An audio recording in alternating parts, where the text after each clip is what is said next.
Bon, bonjour à tous. Voici le petit tutoriel comme promis sur Photoshop qui peut s'appliquer aussi sur GIMP. C'est à peu près le même principe. Donc, nous allons commencer le travail pour la bannière. Nous ouvrons un nouveau projet. Donc, nous allons cliquer sur Fichier, Nouveau, et on rentre les codes 640 en pixels et 427 en pixels aussi. Ça, c'est la largeur et la hauteur de notre bannière. Nous faisons OK pour appliquer. Voici ici notre largeur et hauteur de bannière sur lequel nous allons travailler. Donc nous allons intégrer un fond, parce que là il n'y a pas de fond pour l'instant. Donc nous allons partir sur du blanc. Donc on clique ici. Bon, le blanc y est déjà, hein, mais après vous choisissez votre couleur, hein, bleu, ainsi de suite, hein. Donc là je vais cliquer sur blanc, ok. J'ai choisi le dessin peau qui va remplir plus rapidement tout l'ensemble de la bannière. Donc on va dessus, on clique. Ici nous avons le fond blanc. Voilà le fond blanc de notre travail.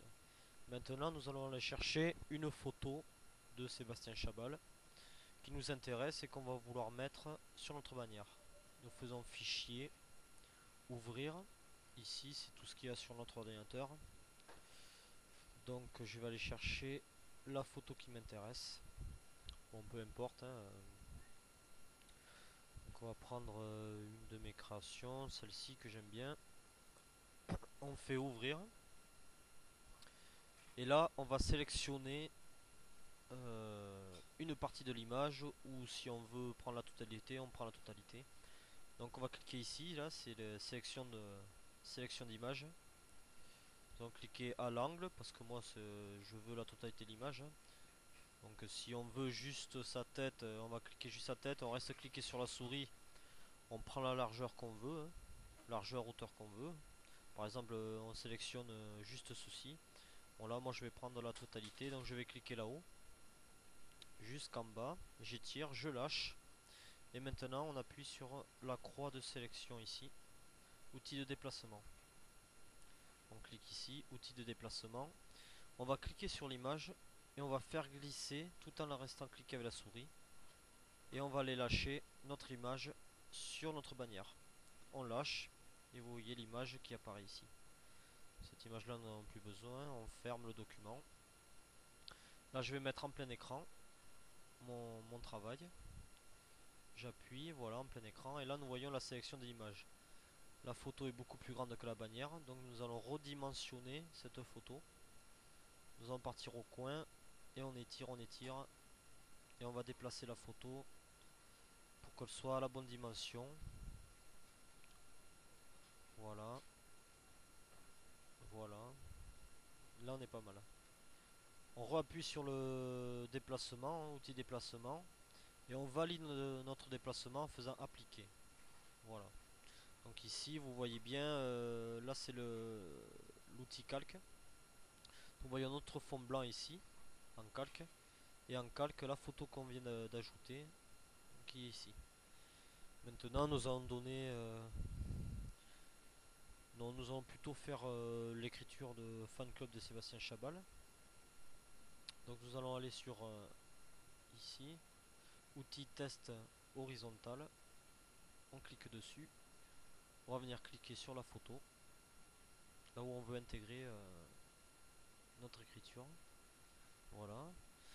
Si on veut changer la couleur, ça se passe là-haut, le petit carré blanc. On clique dessus, on prend la couleur qu'on désire pour l'écriture. Bon là on va rester, on va mettre un petit blanc un peu, un petit mauve. On fait OK. Et là on va écrire notre test. Donc là c'est fan club. Fan club.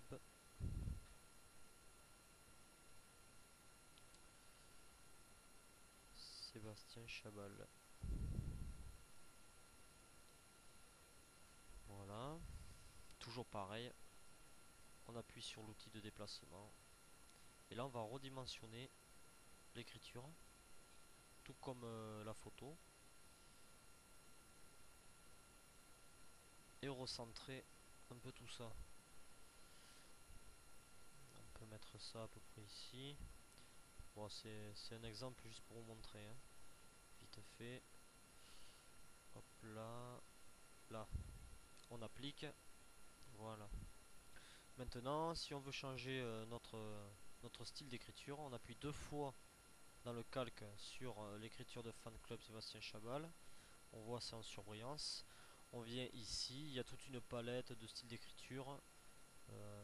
Voilà, hein. Donc je vais faire défiler, hein, les écritures. Là on peut voir à peu près, hein, il y a énormément de styles d'écriture. Bon, après à vous de choisir en fonction de vos goûts le style que vous préférez. Donc là on va rester sur celui-ci, hein. Voilà. Et maintenant on va mettre une petite ombre au niveau de l'écriture pour faire ressortir l'écriture qui est un peu claire. Donc là on va venir toujours cliquer.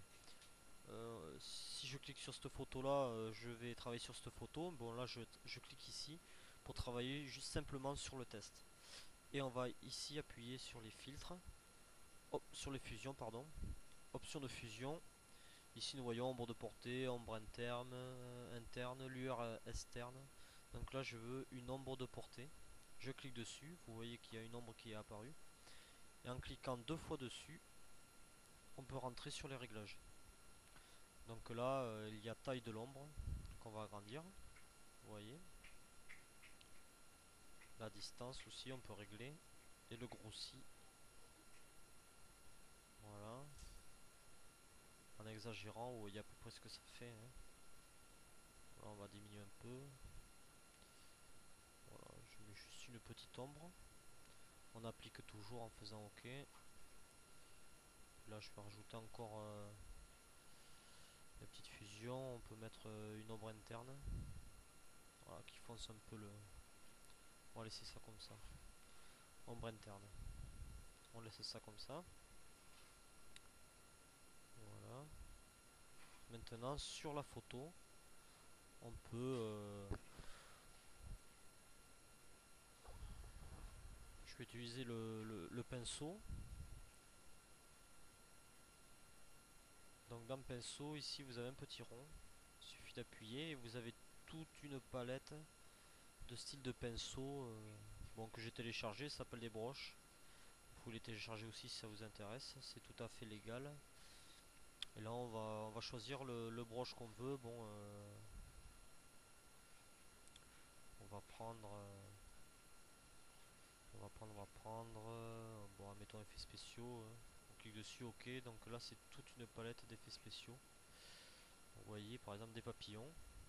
On va cliquer sur papillons et c'est des papillons qui sont... on peut grossir, vous voyez, la grosseur des papillons.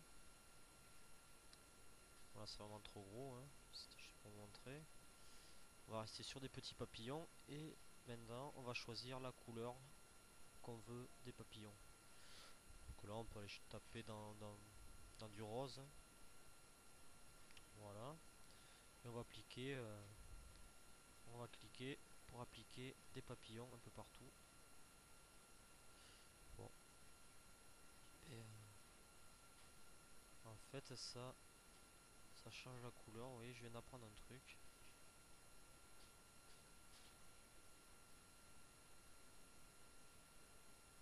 Voilà. Pour donner un petit côté féminin à Sébastien Chabal.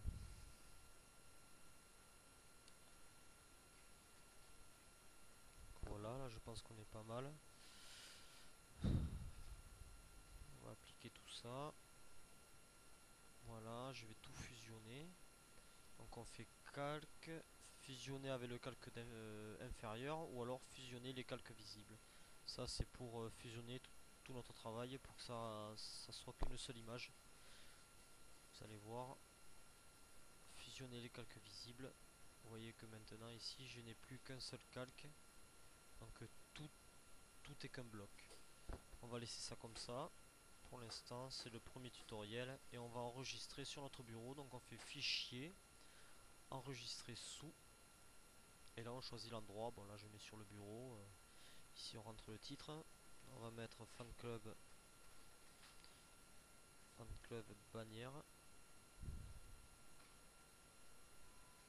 On choisit le format. En général, on choisit en JPEG ou on peut mettre en GIF si c'est une image animée. Ce que je vous expliquerai peut-être plus tard. Donc là, on va mettre en JPEG puisque c'est une image qui n'est pas animée. Enregistrer. Ensuite, on peut mettre la qualité. Bon, là, j'ai mis qualité maximale, qualité 12. Voilà, l'image est un peu plus volumineuse, mais de meilleure qualité. Sinon, vous pouvez baisser la qualité de l'image. Voilà, je l'ai mis maximal. On fait OK. Et voilà. Votre image est enregistrée sur votre bureau. Voilà. Bon, je vous dis bonne soirée et à la prochaine.